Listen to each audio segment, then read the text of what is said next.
রব্বি আদখিলনি মুদখালা সিদক আখরিজনি মুখরাজা সিদক ওয়াজআলনি মিন লাদুনকা সুলতানান নাসিরা। আর আমার কাজকর্মের জন্য একটা শক্তিশালী সাহায্যের ব্যবস্থা করে দাও, আমি যেন তোমার কাছ থেকে সাহায্য পাই। এই আয়াতের শেষ বাক্যের তর্জমা আবুল আলা মওদুদী রাহিমাহুল্লাহ বললেন যে তুমি আমাকে সরকারি ক্ষমতা দাও, আমাকে নির্বাচনের ক্ষমতা দাও, আমি সরকার হয়ে যাব, তখন আমার কথা মেনে জনগণ চলবে, আমার ক্ষমতার দরকার। আল্লাহকে আমাদের নবী বললেন যে একটা মজবুত সাহায্য দাও, তখন আবুল আলা মওদুদী এর তর্জমা করলেন যে আল্লাহ তুমি আমাকে ক্ষমতা দাও, নির্বাচন করব, ভোটে যাব, নেতা হব, জনগণকে সালাতের জন্য বলবো, না সালাত আদায় করলে জেলে দিয়ে দিব। তা আমাদের বুঝে এই বুঝ ভুল হয়েছে, আল্লাহকে বলতে হবে আমাকে সাহায্য করো। আল্লাহ তাআলা বলছেন ইন্নাল্লাহা লা ইয়াহদি মান হুয়া মুসরিফুন কাযাব, যারা মিথ্যুক আল্লাহ তাদেরকে সৎ পথ দেখান না, ও ঠিক পথ পায় না। মিথ্যা কথা বললে ঠিক পথ পাওয়া যায় না, মিথ্যা থেকে বেঁচে থাকতে হবে। চলেন এবার কয়েকটা আয়াত বললাম তো, ধারাবাহিক হাদিস তো একটা পেশ করি। প্রথমটা পেশ করি, সত্যের ফলাফল জান্নাত আর মিথ্যার ফলাফল জাহান্নাম। আব্দুল্লাহ ইবনে মাসউদ রাদিয়াল্লাহু তাআলা আনহু বলেন, নবী করিম সাল্লাল্লাহু আলাইহি সাল্লাম বলেছেন, ইন্নাল কিযবা ইয়াহদি ইন্নাস সিদকা ইয়াহদি ইলাল বিররি, সত্য মানুষকে নেকির পথ দেখায়, আল বিররু ইয়াহদি ইলাল জান্নাহ, আর নেকি মানুষকে জান্নাতে নিয়ে যায়। ওয়াইনাল কিযবা ইয়াহদি ইলাল ফুজুরে, মিথ্যা মানুষকে পাপের দিকে নিয়ে যায়, আল ফুজুরু ইয়াহদি ইলান নারে, আর পাপ মানুষকে জাহান্নামে নিয়ে যায়। মিথ্যা বললো মানেও পাপী, মিথ্যা বললো মানেও বড় পাপী। এই ছেলে তোমরা দাঁড়িয়ে আছো কেন? দাঁড়িয়ে থাকলে আমার কথা পূর্ণ ধরে রাখা যাবে না। মানুষ অল্প হলেও আপনারা খুব সুন্দরভাবে বসে আছেন, এটা আমাকে ভালো লাগছে। ওই কোণাতেও যে দুই একজন দাঁড়িয়ে আছে, তারা তোমরা যারা দায়িত্ব পালন করছে এছাড়া কেউ যেন না দাঁড়িয়ে থাকে, খুব সাবধান। তোমরা যে কয়েকটা ছেলে আমাদের সাহায্য সহযোগিতা করছো, তোমরা মাত্র দাঁড়িয়ে থাকো। এবার আপনাকে দেখাবো যে পাপের জগতে সিরিয়ালের 3 নম্বর মহাপাপ মিথ্যে কথা, মিথ্যা সাক্ষী। অবাক অবাক পাপ, যে না মহাপাপ, তবে সিরিয়ালের 3 নম্বরে আসতে পারেনি। সুদ খাওয়া মহাপাপ, তবে সিরিয়ালের 3 নম্বরে আসতে পারেনি। মানুষকে হত্যা করা মহাপাপ, তবে সিরিয়ালে 3 নম্বরে আসতে পারেনি। আবু হুরায়রা রাদিয়াল্লাহু তাআলা আনহু বলেন, নবী করিম সাল্লাল্লাহু আলাইহি সাল্লাম বলেছেন, আকবারুল কাবায়ের সালাসা, সবচেয়ে বড় পাপ 3টি। এক, আল ইশরাকু বিল্লাহ, আল্লাহর সাথে শিরক করা সবচেয়ে বড় পাপ। এটা মনে থাকবে কি? সবচেয়ে বড় পাপ কি? শিরক করা। দেখি প্রথমে যেটা বলেছিলাম সেটা ভুলে গেলেন নাকি? পাপ মিটে যায় কিসে? মানুষ নিষ্পাপ হয়ে যায়, মা যেদিন জন্ম দিয়েছে সেদিনের মতো হয়ে যায়। কি কি করলে বলেন তো দেখি? জাযাকাল্লাহ খায়ের।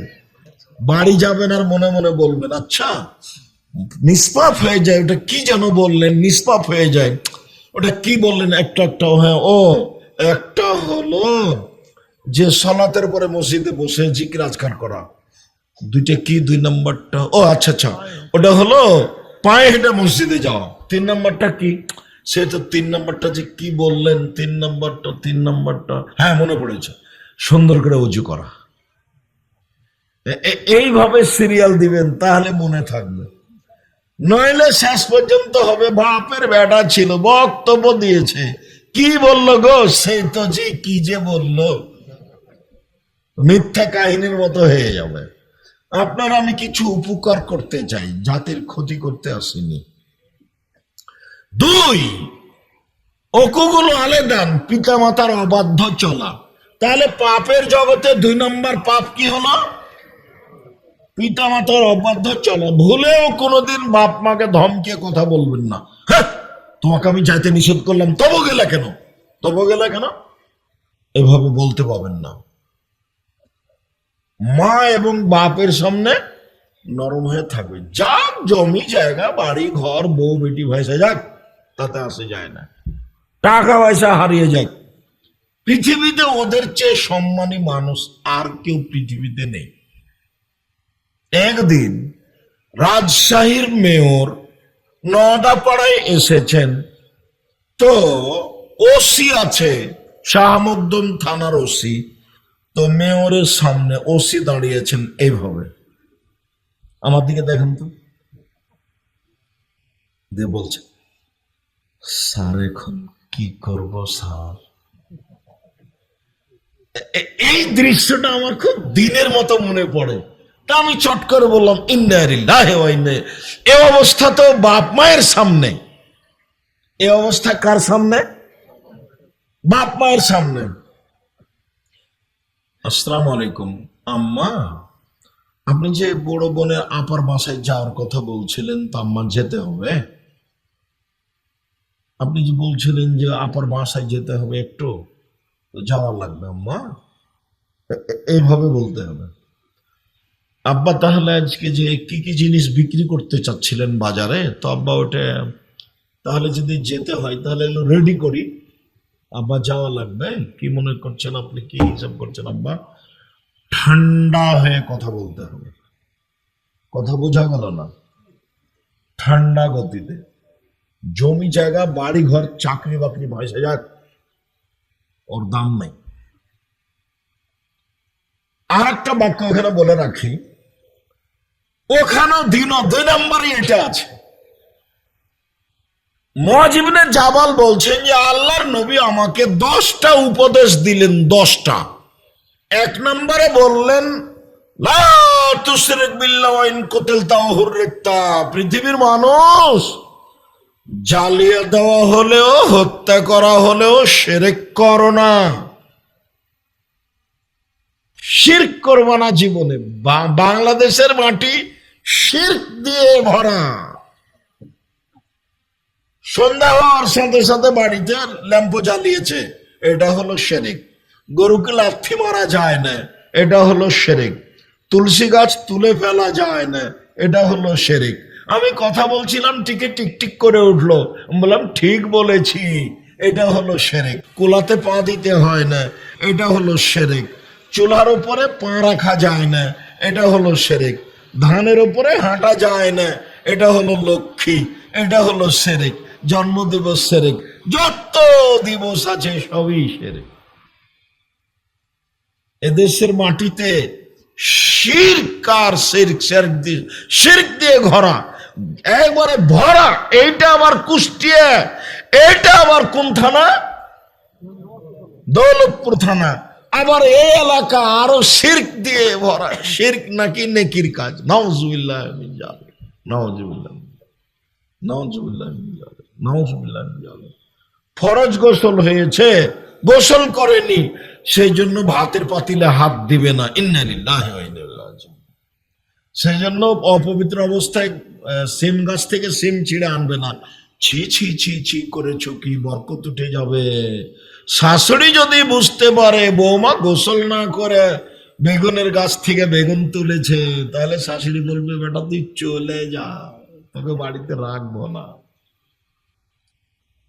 সব শিরক, হিন্দুদের দেশ শিরক দিয়ে ভরা, শিরক দিয়ে ভরা।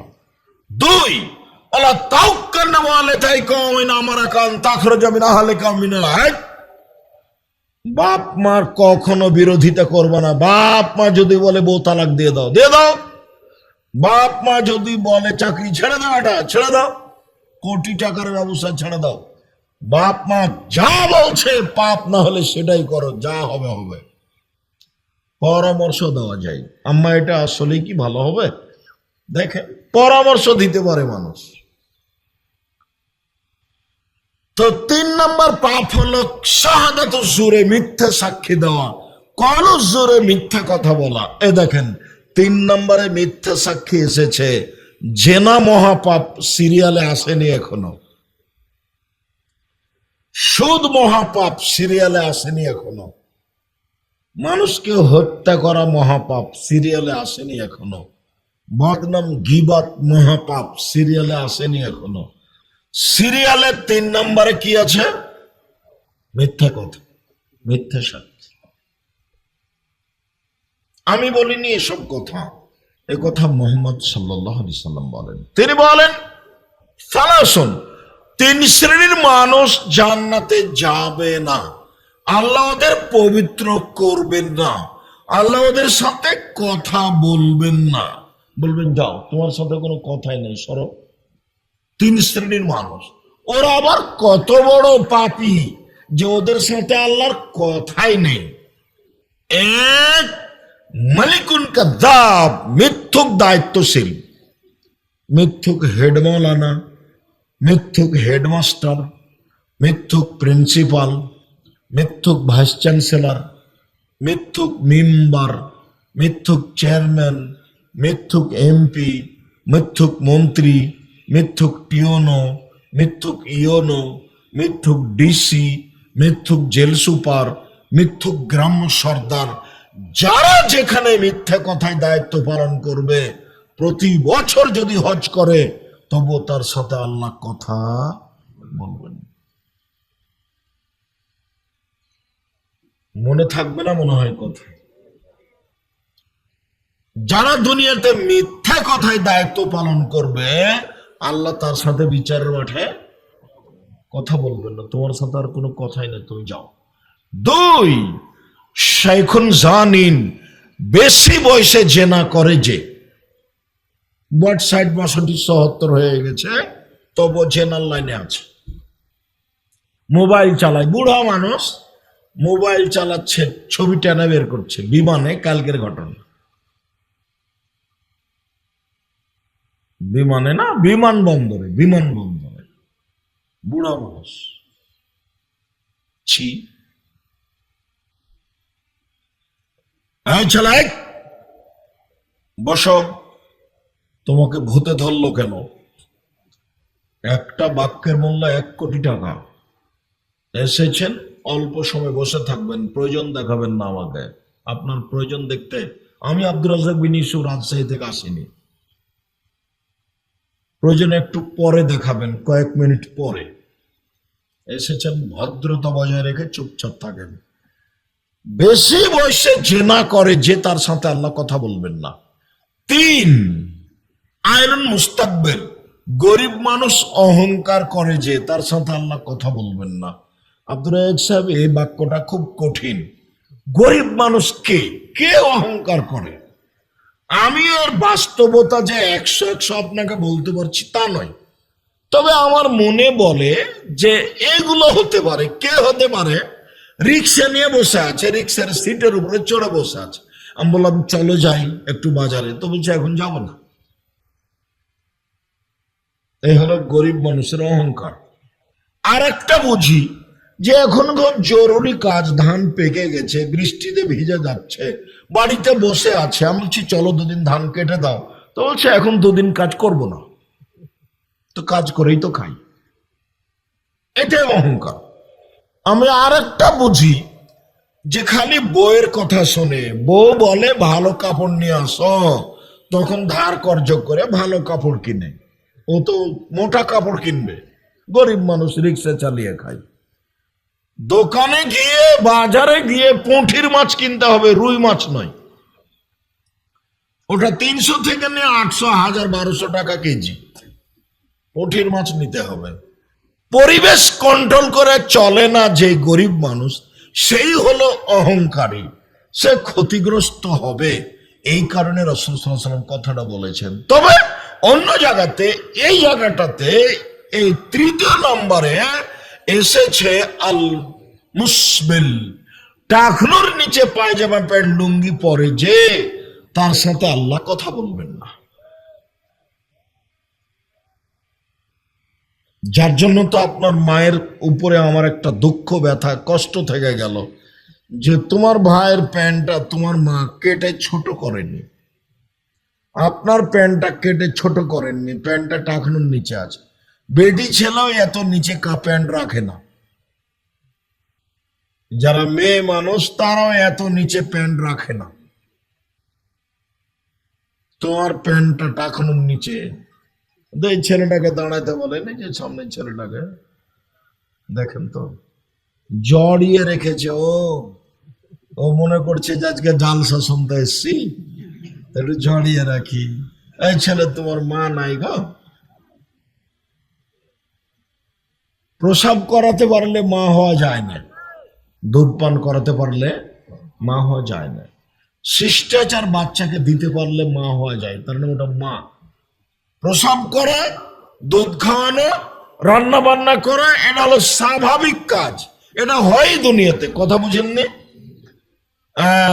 রান্না বান্না করা হিন্দু মহিলাও করে, স্বামীকে খেতে দিবে, ছেলে মেয়েকে খেতে দিবে, তাহলে এটা হলো স্বাভাবিক কর্ম। আর বাচ্চাকে দুধ খাওয়ানো আর প্রসব করা, এটা হিন্দু মহিলাও করে, এটা হলো মহিলা মানুষ হিসাবে কি স্বাভাবিক কর্ম। এটা কোনো গুণ নয়।